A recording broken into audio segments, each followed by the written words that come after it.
আমার মুসলমান ভাইয়েরা, আল্লাহর নবী যখন মদিনায় হিজরত করে চলে গেলেন, হযরত খুবাইব রাদিয়াল্লাহু তাআলা আনহু তিনি ইসলাম কবুল করে মদিনাতে যান নাই, মক্কার মধ্যে তিনি অবস্থান করা শুরু করলেন। ভালো করে লক্ষ্য করেন আমার প্রিয় ভাইয়েরা, ইসলামের জন্য, ঈমান গ্রহণের জন্য আল্লাহর নবীর সাহাবী হযরত খুবাইবকে কেমন করে কষ্ট দেওয়া হয়েছে ভালো করে লক্ষ্য করেন।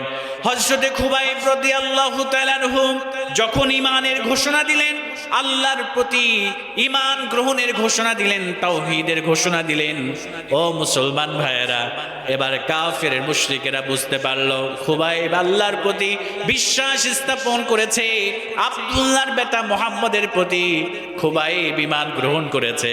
এবার কাফেরেরা হযরত খুবাইব রাদিয়াল্লাহু তাআলা আনহুকে এবার তারা ধরে ফেললেন এবং জেলখানার মধ্যে তারা আবদ্ধ করে রাখলেন। জোরে বলেন নাউজুবিল্লাহ। আমার মুসলমান ভাইয়েরা, আজকে কোরআন আমরা উত্তরাধিকারী সূত্রে পেয়েছি, ইসলাম আমরা বাবা ছিল মুসলমান, দাদা ছিল মুসলমান, তার বাবা ছিল মুসলমান, আমরা ইসলাম পেয়েছি উত্তরাধিকারী সূত্রে। এজন্য ইসলামকে আমরা কদর করতে জানি না, আল্লাহর কোরআনের প্রতি শ্রদ্ধা জানাতে জানি না।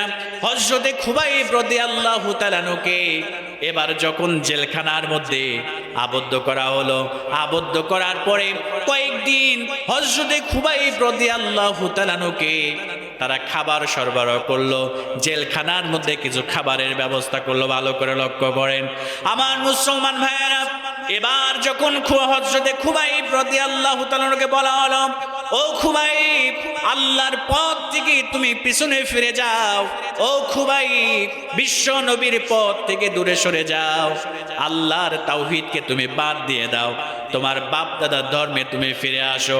হযরত খুবাইবকে যখন এই প্রশ্ন করা হলো, এই কথা বলা হলো, হযরত খুবাইব রাদিয়াল্লাহু তাআলা আনহু বললেন, ইসলাম গ্রহণ করেছি, ঈমান গ্রহণ করেছি, আল্লাহকে রব বলে মেনে নিয়েছি, জীবন চলে যাবে, তবু খুবাইব ইসলামের পথ থেকে, ঈমানের পথ থেকে, তাওহীদের পথ থেকে এই খুবাইব পিছনে ফিরে যাবে না। জোরে বলেন সুবহানাল্লাহ। আমার মুসলমান ভাইয়েরা, মনটা নরম করে দেন। এবার হযরত খুবাইবকে খাবার দেয়া বন্ধ করে দিল, পানি দেওয়া বন্ধ করে দিল। চিন্তা করলো জেলখানার মধ্যে খুবাইব না খেয়ে, পানি না পেয়ে, খাবার না পেয়ে সে মারা যাবে। হযরত খুবাইব রাদিয়াল্লাহু তাআলা আনহুকে কোনো খাবার দেওয়া হয় না, কোনো পানিও দেওয়া হয় না।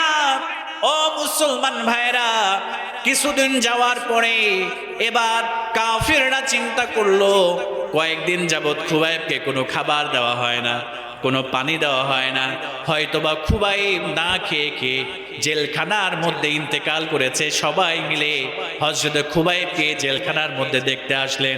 আমার কলিজার টুকরা প্রিয় ভাইয়েরা, এবার যখন কাফেররা কয়েকজন মিলে জেলখানার মধ্যে খুবাইব রাদিয়াল্লাহু তাআলা আনহুকে দেখতে আসলেন, তারা আশ্চর্য হয়ে গেল।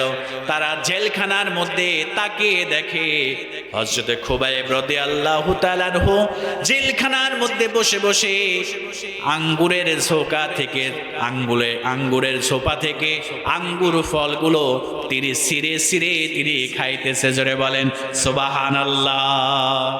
সবাই আশ্চর্য হয়ে গেল। হযরত খুবাইবকে কয়েকদিন যাবত খাবার দেওয়া হয় না, পানিও দেওয়া হয় না, কিন্তু জেলখানার মধ্যে কেমন করে তার জন্য খাবার চলে আসলো। সে এত সুন্দর করে পাকা পাকা আঙ্গুরগুলো সে থোকা থেকে তিনি ছিঁড়ে ছিঁড়ে খাইতেছে। আশ্চর্য হয়ে যাওয়ার পরে এবার চিন্তা করলো, না না না, এইভাবে খুবাইবকে হত্যা করা যাবে না, খুবাইবকে এইভাবে নিশ্চিহ্ন করা যাবে না। কারণ সে যে রবের প্রতি ঈমান গ্রহণ করেছে, ওই রব তাকে জেলখানার মধ্যে খাবারের ব্যবস্থা করে দিয়েছে। খুবাইবকে এইভাবে হত্যা করা যাবে না, কষ্ট দিলে হবে না। তারা চিন্তা করলো খুবাইবকে এই দুনিয়া থেকে বিদায় করে দিতে হবে। এবার হযরত খুবাইবকে জেলখানার মধ্যে থেকে বের করে, আমার মুসলমান কলিজার টুকরা ভাইরা ভালো করে লক্ষ্য করেন, জেলখানার মধ্যে থেকে বের করে খুবাইবকে মৃত্যুদণ্ড দেওয়া হবে। খুবাইবের জন্য স্টেজ সাজানো হয়েছে, একটা খাম্বা গাড়া হয়েছে, খাম্বার মাঝ বরাবর একটা লাঠি বেঁধে দেওয়া হয়েছে। খুবাইবকে দুইটা হাত দুই দিকে দিয়ে খুবাইবকে হত্যা করে ফেলা হবে। আমার মুসলমান ভাইয়েরা, হযরত খুবাইবকে জেলখানার মধ্যে থেকে বের করে কাফিররা ঘোষণা করে দিল, আব্দুল্লাহর বেটা মুহাম্মদের প্রতি ঈমান আনার কারণে, আল্লাহর প্রতি ঈমান আনার কারণে, নতুন ধর্ম খুবাইব গ্রহণ করার কারণে আজকে খুবাইবকে হত্যা করে ফেলা হবে। আমরা তাকে মৃত্যুদণ্ড কার্যকর করেছি। তোমরা যে যে দেখবা দ্রুত রাস্তায় নেমে পড়ো। আজকে খুবাইবকে নিয়ে যাওয়া হচ্ছে, তাকে আজকে কিছুক্ষণের মধ্যে হত্যা করা হবে। জোরে বলেন নাউজুবিল্লাহ। আমার মুসলমান ভাইয়েরা ভালো করে লক্ষ্য করেন, হযরত খুবাইব রাদিয়াল্লাহু তাআলা আনহু তাকে বেঁধে সামনের দিকে হাঁটতে হাঁটতে নিয়ে যায়। কাফের মুশরিকেরা আনন্দ মিছিল শুরু করে দিয়েছে। আজকে খুবাইবকে এই দুনিয়া থেকে বিদায় করে দেওয়া হবে। আমার প্রিয় ভাইয়েরা, হযরত খুবাইব রাদিয়াল্লাহু তাআলা আনহুকে এবার স্টেজের দিকে নিয়ে যাওয়া হলো, স্টেজের উপরে তোলা হলো। তোলার পরে হযরত খুবাইবকে জিজ্ঞেস করা হলো, ও খুবাইব, তোমার শেষ ইচ্ছা কি আছে? তুমি একটু বলো। আমার প্রিয় ভাইয়েরা, হযরত খুবাইব রাদিয়াল্লাহু তাআলা আনহু বললেন, আমার শেষ ইচ্ছা হলো আমাকে ওযু করার পানি দাও। আমি খুবাইব ওযু করে আমি 2 রাকাত নফল নামাজ পড়তে চাই। জোরে বলেন সুবহানাল্লাহ।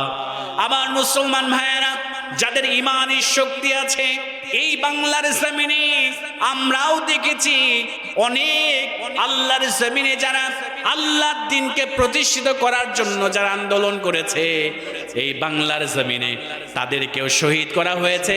তারা ফাঁসির মঞ্চে উঠে দুনিয়ার জাগতিক কোনো সম্পদের কথা বলে নাই, দুনিয়ার জাগতিক কোনো সন্তানের কথা বলে নাই, স্ত্রীর কথা বলে নাই। তারা ওযুর পানি চেয়েছে, 2 রাকাত নামাজ পড়ে আল্লাহর শুকরিয়া আদায় করেছে। কথা বলেন ঠিক কিনা?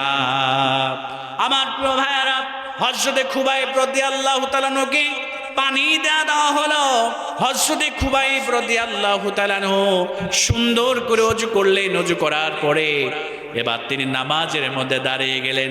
নামাজের মধ্যে দাঁড়ানোর পরে হযরত খুবাইব রাদিয়াল্লাহু তাআলা আনহু তাড়াহুড়ো করে নামাজ শেষ করলেন।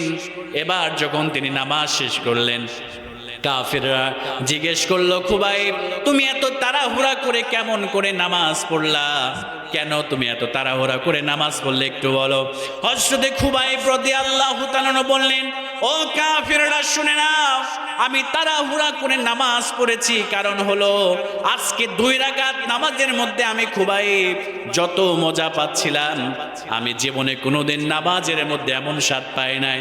কিন্তু আমি যদি দেরি করে নামাজ আদায় করি, আমি যদি নামাজের মধ্যে অনেক সময় যদি আমি ব্যয় করি, তাহলে তোমরা আমাকে নিয়ে উপহাস করবে, ইসলামকে নিয়ে উপহাস করবে, তাহলে তোমরা আমার রাসূলকে নিয়ে উপহাস করবে, আল্লাহকে নিয়ে উপহাস করবে, কোরআনকে নিয়ে উপহাস করবে যে খুবাইব মৃত্যুর ভয়ে সে দেরি করে নামাজ আদায় করছে। জোরে বলেন নাউজুবিল্লাহ। আমার প্রিয় ভাইয়েরা, এবার হযরত খুবাইব রাদিয়াল্লাহু তাআলা আনহুকে এবার কাঠির সঙ্গে বেঁধে ফেলা হলো। ডান হাতটা ডান দিকে বেঁধে ফেলা হলো, বাম হাতটা বাম দিকে বেঁধে ফেলা হলো। হযরত খুবাইব রাদিয়াল্লাহু তাআলা আনহুর হাতের মধ্যে পেরেক ঢুকিয়ে দেওয়া হলো। সামনে থেকে একজন কাফের বলছে, আজকে এই জায়গায় যদি খুবাইব না হয়ে মুসলমানদের নবী মুহাম্মদ যদি, আব্দুল্লাহর বেটা মুহাম্মদ যদি এই জায়গায় থাকতো, তাহলে কতই না ভালো হতো, কতই না দৃশ্যটা সুন্দর দেখা যেত। আমার মুসলমান ভাইয়েরা, হযরত খুবাইব রাদিয়াল্লাহু তাআলা আনহু যখন তিনি এই কথাটা শুনলেন, সঙ্গে সঙ্গে মুখের মধ্যে থুতু তিনি জমা করলেন। জমা করে ওই কাফিরের মুখের উপরে তিনি থুতু সজোরে নিক্ষেপ করলেন। জোরে বলেন আল্লাহু আকবার। আমার মুসলমান ভাইয়েরা, যখনই তিনি থুতু নিক্ষেপ করলেন, সঙ্গে সঙ্গে কাফিররা ক্ষুব্ধ হয়ে গেলেন, রাগান্বিত হয়ে গেলেন। হযরত খুবাইব রাদিয়াল্লাহু তাআলা আনহুকে কিছুক্ষণের মধ্যে বেদ দিয়ে আঘাত করা হলো। আঘাত করতে করতে হযরতে খুবাইব রাদিয়াল্লাহু তাআলা আনহুকে দুনিয়া থেকে বিদায় করা হলো। হযরতে খুবাইবকে শহীদ করা হলো। জোরে বলেন নাউযুবিল্লাহ। এজন্য আল্লাহ রাব্বুল আলামিন বললেন, ইন্নাল্লাযীনা ক্বালু রাব্বুনাল্লাহ, আল্লাহ রাব্বুল আলামিন বলেন, নিশ্চয় যারা বলবে আমাদের রব হলো আল্লাহ। ও মুসলমান ভাইরা, একটু আওয়াজ দিয়ে বলেন না, আমাদের রব কে? আল্লাহ রাব্বুল আলামিন বললেন, ইন্নাল্লাযীনা ক্বালু রাব্বুনাল্লাহ, যারা বলবে আমাদের রব হলো আল্লাহ, সুম্মা ইসতাকামু তাতানাজ্জালু আলাইহিমুল মালায়েকা আল্লা তাখাফু ওয়া লা তাহজানু ওয়া আবশিরু বিল জান্নাতিল্লাতী কুনতুম তুআদুন। আল্লাহ রাব্বুল আলামিন বললেন, যারা বলবে আমাদের রব হলো আল্লাহ, সুম্মা ইসতাকামু, এরপরে তাদের উপরে যতই নির্যাতন আসবে, তাদের উপরে যতই জুলুম আসবে, আল্লাহ রাব্বুল আলামিন বললেন এই কথাটির উপরে যারা ইস্তেকামাত থাকবে, আল তাতানাজ্জালু আলাইহিমুল মালায়েকা, আমি আল্লাহ রাব্বুল আলামিন তাদের উপরে রহমতের ফেরেশতা নাজিল করে দিব। আর তারা বলবে, আল্লাহ তাখাফু ওয়া লা তাহজানু, তোমাদের কোনো ভয় নেই, তোমাদের কোনো চিন্তা নাই, তোমরা সেই জান্নাতের সুসংবাদ গ্রহণ করো যে জান্নাতের ওয়াদা আল্লাহ পাক তোমাদেরকে করেছে। জোরে বলেন সুবহানাল্লাহ। এজন্য আমার প্রিয় ভাইরা, আমরা যদি আল্লাহর প্রতি বিশ্বাস স্থাপন করতে পারি, আমরা যদি আল্লাহর প্রতি ঈমান গ্রহণ করতে পারি, তাহলে আল্লাহ পাক সুবহানাহু ওয়া তাআলা আমাদেরকে জাহান্নামের আযাব থেকে, জাহান্নামের আগুন থেকে, জাহান্নামের শাস্তি থেকে আল্লাহ পাক আমাদেরকে বাঁচাই দিবে। জোরে বলেন সুবহানাল্লাহ।